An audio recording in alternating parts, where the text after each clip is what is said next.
What's up mga kachi? For today's video, ito fast forward tayo. Medyo mahaba yung video. Ngayon si Tonton nakababad pa sa tubig. Today's video pala, kailangan nating ilipat yung motor natin mula sa kabila. First river crossing namin, sobrang lalim ng tubig. Kita nyo naman, as you can see talaga, sobrang lalim ng tubig. Kasi unang-una, yung kay Tonton pala, yung kasama natin nag-trail. Bali dalawa lang kami. Walang hairbox kaya kailangan talagang buhatin.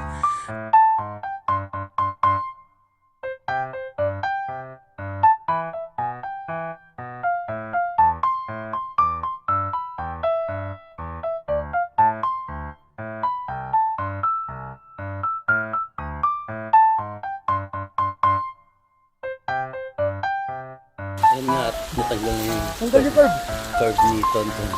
Salamat sa iyo kuya. Shout out. Simple na yung nakatayo. Ayan. Bro, thank you Talagang